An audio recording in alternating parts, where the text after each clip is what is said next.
Thank you, Nancy, very much. And I want to thank all of you, and especially Catherine, for the invitation to be here. This is a wonderful opportunity for me to talk to one of the first global audiences that I have had the privilege to address since I started to think about the concepts I'm going to talk about today in more than just U.S. domestic terms. I'm now thinking about them as a world. You heard some statistics earlier, and I'm going to tweak them just a bit. There were, about 100 years ago, 2 billion of us on the planet. And at that time, it took 384 days to circumnavigate the globe. Today, there are 6 billion of us, and as you know well, you can get on an airplane and be anywhere in just about a day. It says we truly have a very small world. We are truly one family here. And we do move around a lot and visit each other a lot, not only for social but for economic reasons. 10 million people cross a border every day, most of them seeking work.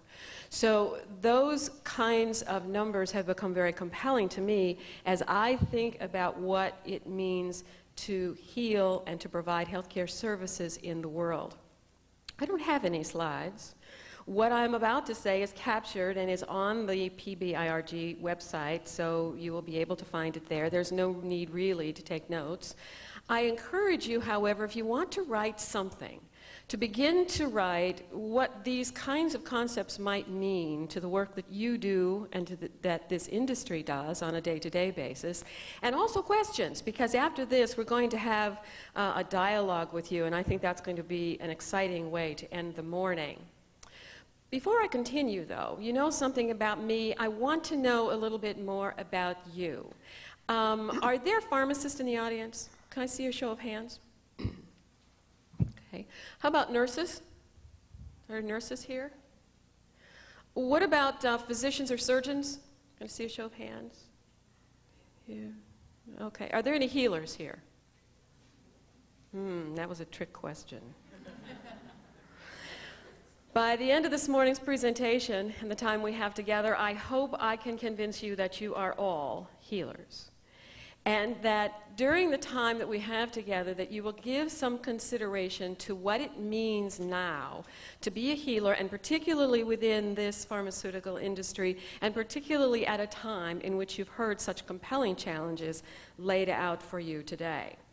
I'm going to shift the paradigm here. If I had a title slide, it would be the branding message from Monty Python, now for something completely different.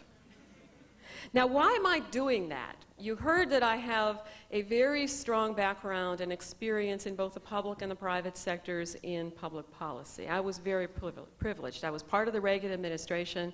Some of you may now remember those as the good old days, and also part of a world-class pharmaceutical company. And during that time, I considered myself to be the typhoid Mary of public policy. I took it everywhere.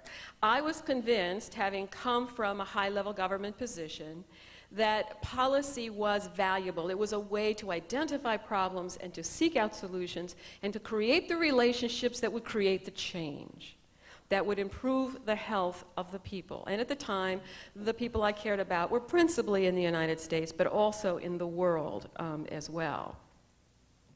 I exhorted everyone everywhere I went to just get involved. Well, I have to tell you something. I failed. Because I was not able to make a convincing and compelling enough case for this industry, which I feel is the gateway to true health, was not able to convince this industry to become more substantially involved in all of the critical challenges that you have had laid out for you this morning. And as a result of that, we are where we are right now in the United States and in the world in facing these kinds of challenges. Now, I finally understood, after a lot of failures, how to talk to people in marketing.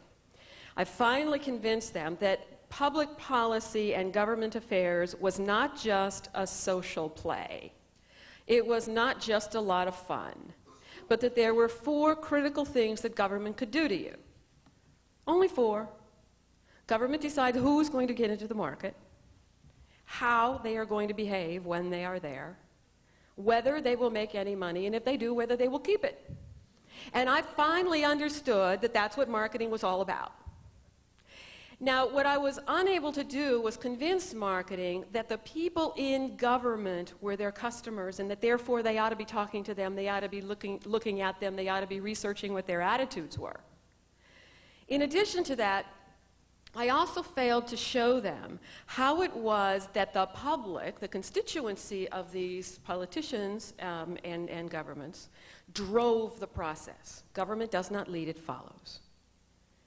And so as a result of that, not taking a substantial enough or deep enough or qualitative enough look at what was happening to the customers, the people, not only who were patients, but the people who were physicians and who therefore, if they didn't like something that the industry was doing, could take to their governments to have change. Because of that failure, I think this is where we are today.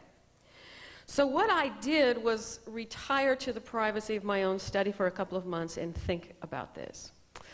I thought, well, what do we do strategically next? Is there a way that we can leapfrog over all of the challenges that we have today? What do we need next? I'm a social scientist by training, and so I went back to the fundamentals of healing. And what I'm about to say is a paradigm shift, and I want to say that I don't think there are a lot of people who can articulate what I'm about to say today, but they feel it in their guts.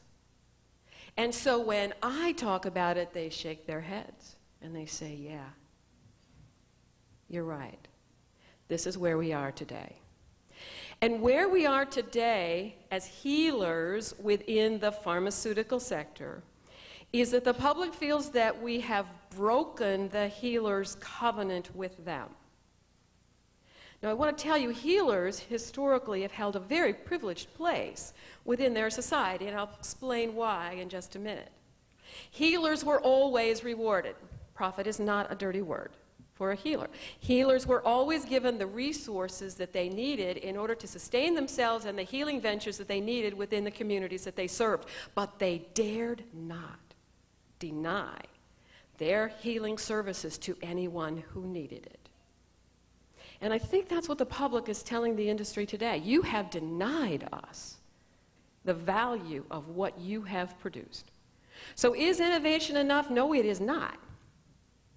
Innovation is only the start of the process. Until every patient has every product that they need that is available, then it is not enough. Now, where did this come from? It came from this concept of covenants. And covenants were a way in which early man structured relationships within their communities. There were covenants between husbands and wives, between fathers and sons, between the kings and their subjects. And over time, these covenant sort of perspectives got picked up and adopted within the healing systems of the society. Now, there's an important other piece to this, and I know I'm talking to a secular audience, not a religious one, but I'm going to have to introduce a couple of the concepts from covenant that appear in the religious literature of our common Judeo-Christian culture. Because in every culture that we know of, north, south, east, west, it does not matter, there are two things that come from God, or in the polytheistic cultures, the gods, and that's the law and the healing arts. If you're at all interested in the law, Alan Dershowitz has written the companion book to mine. It's called The Genesis of Justice. And it's how our judicial systems are structured, growing out of that literature in the Judaic tradition in Genesis. Now, the law structured how you would deal with an infringement from your neighbor. If you had a falling out with another person, it was the law that you went to resolve that. What did you do when disease struck you? What did you do when one of the gods, Febris being one, for example, sent you a fever? What did you do when some evil force like Sethapop sent you a disease? Well, you turned to the divine. You turned to the more powerful one. You turned to God. As a result of that, the healer class and the priest class were one and the same. This was the class that intervened for you in the context of these very powerful, frightening forces of disease that were befalling you.